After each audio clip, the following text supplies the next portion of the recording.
Tonight, a triple-digit threat as Donald Trump lays out a 100% tariff for Canada.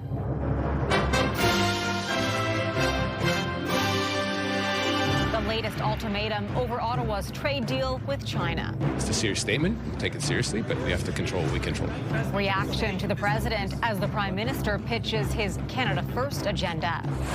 Another deadly shooting in Minneapolis involving a federal officer. How many more Americans need to die or get badly hurt for this operation to end? Chaos on the streets as protesters clash with police. And the winter weather sending Canada into a deep freeze. Are you kidding me? It's cold. Millions face frigid conditions with another massive storm moving in for parts of the country.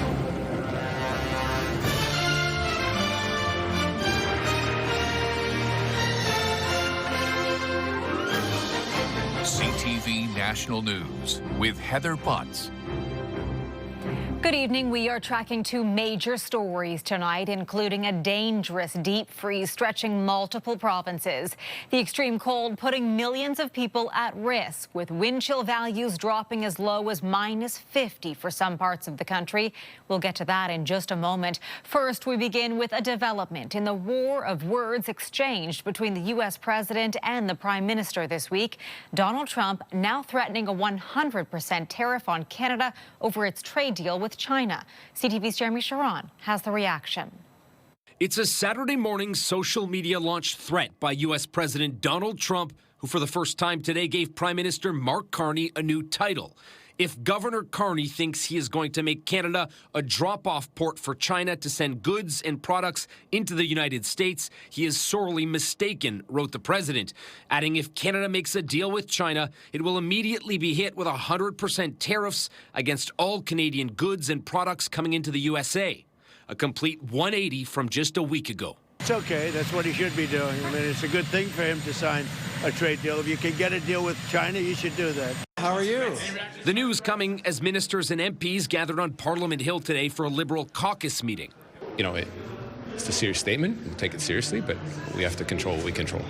In response today, Dominic LeBlanc, the minister in charge of Canada-U.S. trade, said Canada and the United States have built a remarkable partnership in our economy and security, and we will remain focused on ensuring the future of that relationship will benefit workers and businesses on both sides of our border, adding there is no pursuit of a free trade deal with China. What was achieved was a resolution on several important tariff issues. While the Prime Minister, who abruptly canceled the press conference in Quebec City yesterday, posted this social media message today. We can't control what other nations do. We can be our own best customer. Which comes on the heels of his big speech in Davos. Was that speech a mistake if this is Trump's reaction? No, it was the right message at the right time from the right guy. Now, the war of words comes as CUSMA review talks are set to ramp up over the next 6 months. A decision on the future of the deal needs to be made by July 1st. Heather? Thanks, Jeremy. CTV's Jeremy Sharon in Ottawa. Some Canadian premiers were swift to react. Manitoba's Wab Kinew posting on X, Canada will never be taken over. Not by China, not by Trump. BC Premier David Eby posting his support for the Prime Minister, saying, "You're on the right path, Mark. Canada must stand on our own 2 feet. British Columbia has your back." And Saskatchewan Premier Scott Moe releasing a statement that says, in part, today's threat of 100% tariffs is further degradation of the free and fair trade system we took for granted for decades. Another person has been fatally shot by U.S. federal agents as part of the Trump administration's immigration crackdown in Minnesota, the second in just 3 weeks. A warning, the video you are about to see may be disturbing to some viewers. It includes violence and several gunshots can be heard. The victim has been identified by his parents as a 37-year-old intensive care nurse. Kicking them in the face!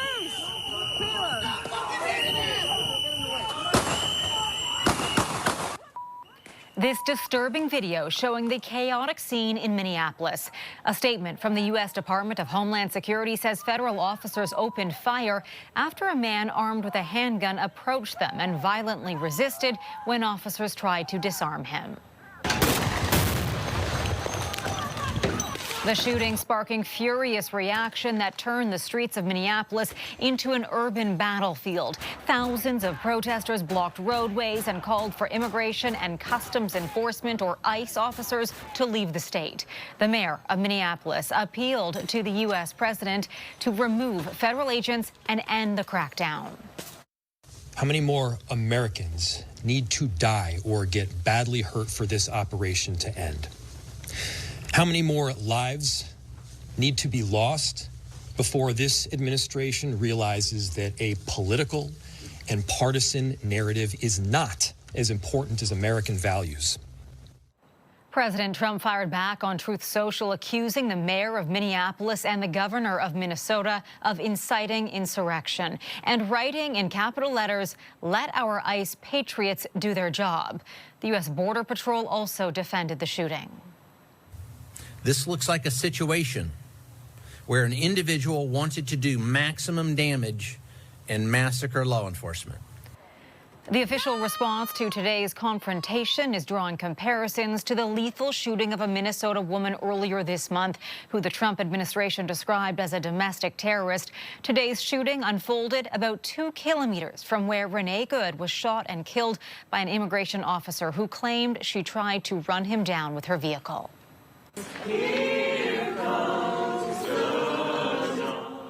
And late tonight, a crowd of mourners gathering in the streets for a candlelight vigil to honor Alex Peretti, the victim of today's shooting by an ICE agent, being remembered as part of the fabric of Minneapolis. Those grieving the loss vowing to stand together against what they're calling the occupation of their city by ICE agents. Now to the winter weather holding this country in a firm grip. Millions of Canadians are under cold warnings tonight, faced with extremely low temperatures. The weather bringing dangerous conditions, and as CTV's Kamal Karamali reports, for some it will only get worse. Packed ice, frozen bodies of water, and, well, how cold is it? Very. Just freezing bodies. There's irritation in the eyes, there's irritation in the nose, everywhere. And everywhere you look, signs of the painfully bitter cold. But don't take my word for it. Ask her. Are you kidding me? It's cold. Or him. When it's windy, it does hurt. Or really anyone powering through the deep freeze. Well, all the runners out a little bit crazy. Cold alerts and warnings spanning the country today, with parts of the northern prairies seeing warnings that have the wind chill plummeting to the -50s. And in Ontario and Quebec, cold weather alerts with winds making some regions feel as frigid as -45.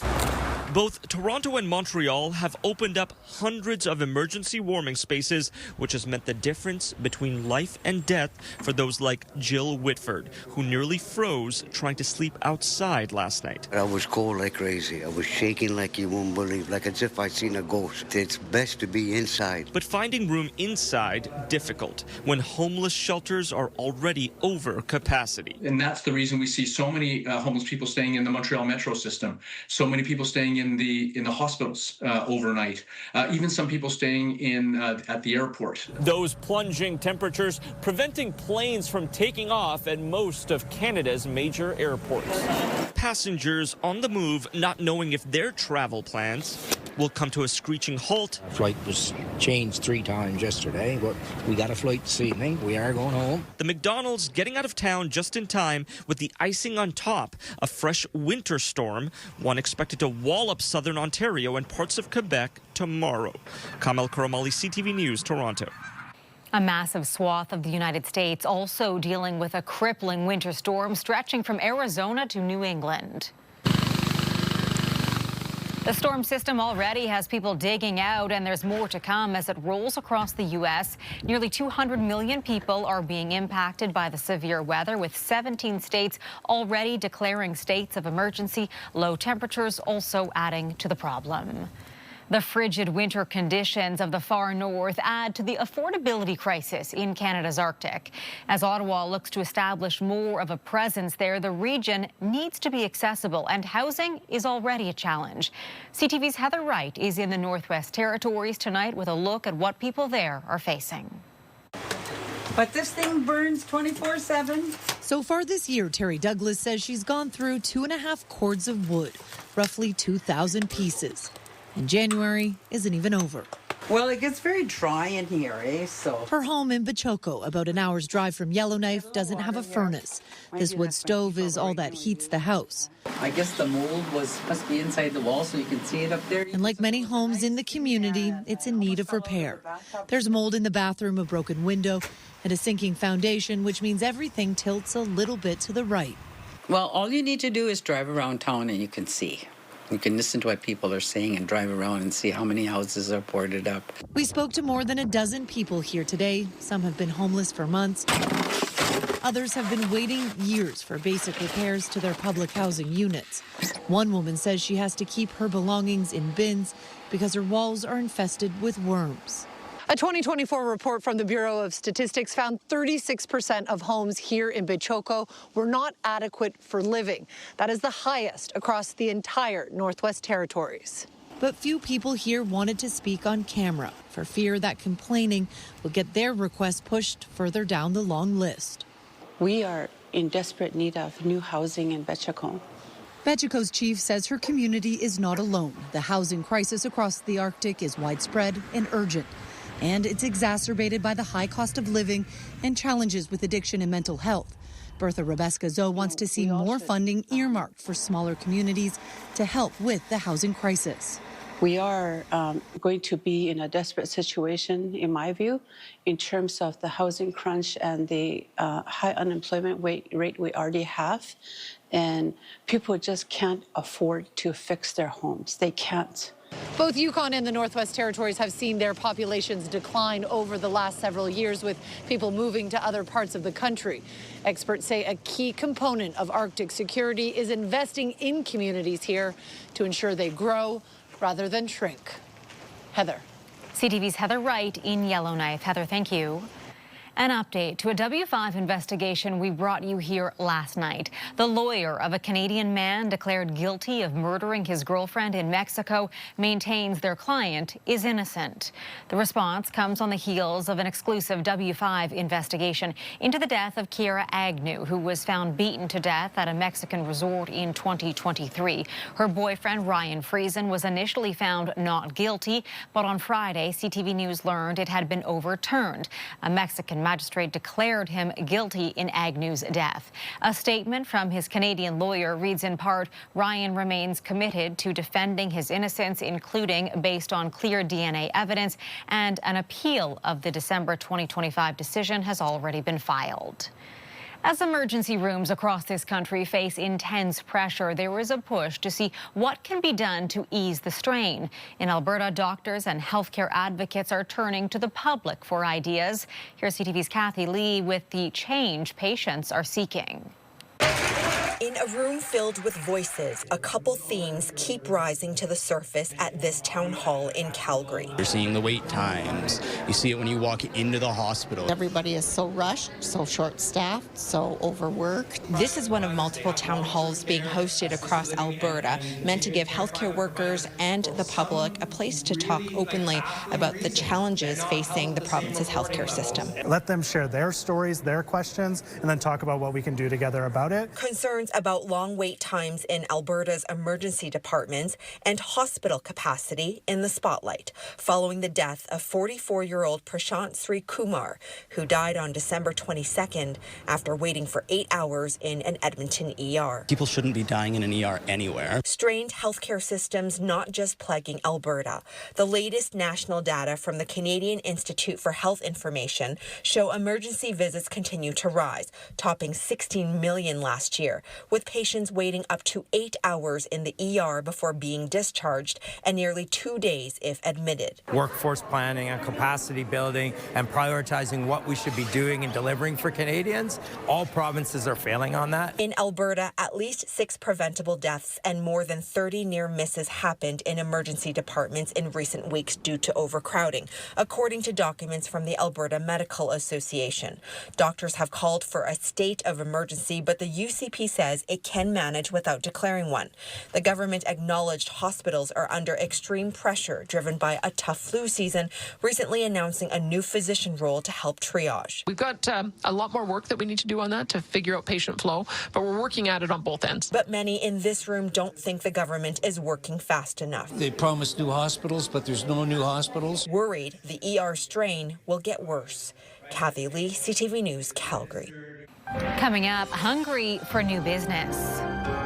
Now our biggest challenge is getting people out of the house. How restaurateurs on the East Coast are trying to win over customers midwinter.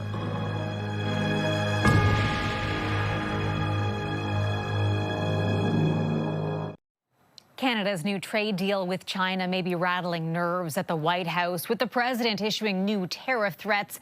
But for Canadian farmers, the deal is giving them a sense of hope for the year ahead. CTV's Alex Peretti on what they're expecting to see. Agriculture is an industry with a lot of unpredictability, and in the 2025 season, Canadian farmers battled challenging weather conditions and faced added pressure from punishing tariffs.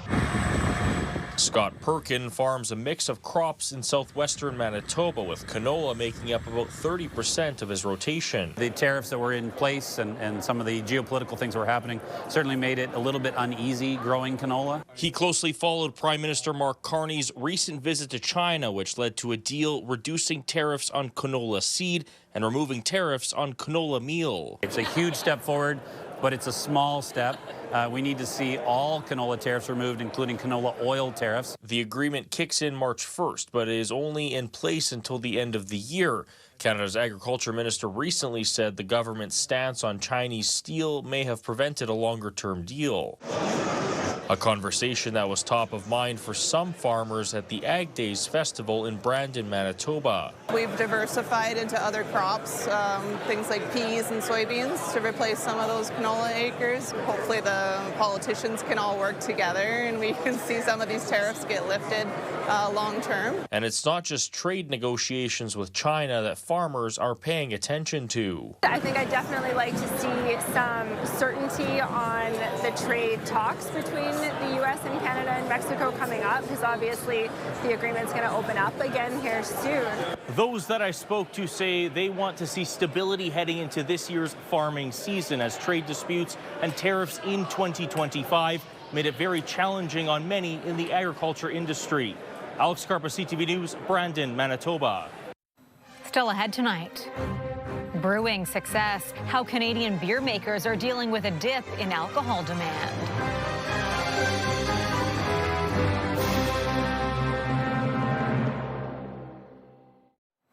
Canada's craft brewing industry is juggling decreasing sales along with threats of inflation and U.S. tariffs on aluminum. Tough times have forced some to turn off the taps, but as Alison Bamford explains, some brewers in the prairies are actually seeing a positive shift. Taps are flowing at Regina's Rebellion Brewing, despite turbulent times over the last 5 years. We've worked really hard, really diligently to get our business in order, to get our sales in order. The pandemic, inflation, and changing consumer behavior set back Canada's craft beer industry. A report from Restaurants Canada shows 41% of Canadians reduced their alcohol consumption over the last year, citing health concerns, lifestyle changes, and money as the main drivers. Consumers are going out less frequently, so you're seeing less beer sales in restaurants and bars and things like that, and craft breweries as well. Canadian beer sales dropped 20% from 2019 to 2025. It used to be you could just open your doors and sell a bunch of beer. That's just not the case anymore. For the last 2 years, more Canadian breweries have closed than opened, a trend not seen in 15 years, according to beer educator Jason Foster. His stats show the total number of breweries dropped 2.9% in 2025, a gradual reduction he expects will continue for the next couple years. The breweries that'll be left at the end of it, I think, will be stronger and the better for it. Brewers say fluctuation is normal in any industry, and the taps aren't drying up. The latest numbers show craft beer sales are up year over year in Saskatchewan and Alberta. At Rebellion, sales have jumped for the last 6 months, and the Regina-based brewery is opening a new tap room in Saskatoon. We're feeling really confident going into 2026. And that's something he'll drink to. Allison Bamford, CTV News, Saskatoon. Still ahead, playing the long game. How they're celebrating hockey history on the East Coast in a big way.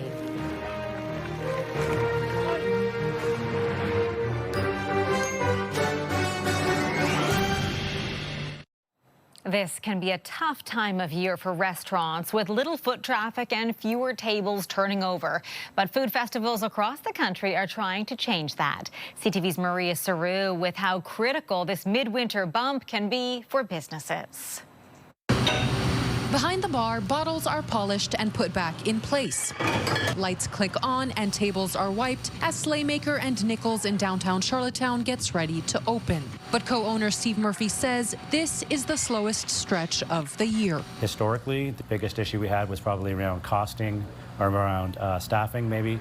But now our biggest challenge is getting people out of the house.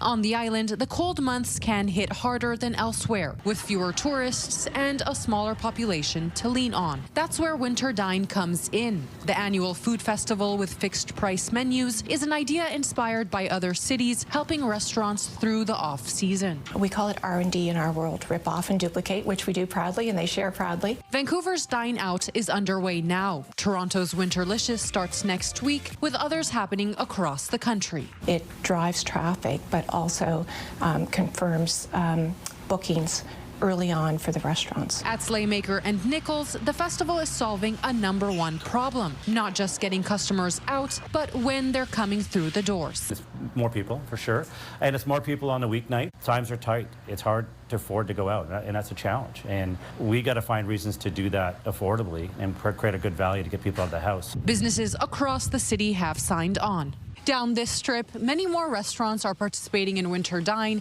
giving Islanders a reason to book a table despite the snow and cold. Maria Saru, CTV News, Charlottetown. And before we go tonight, we want to take you to a very special hockey game with a deep connection to Canadian history.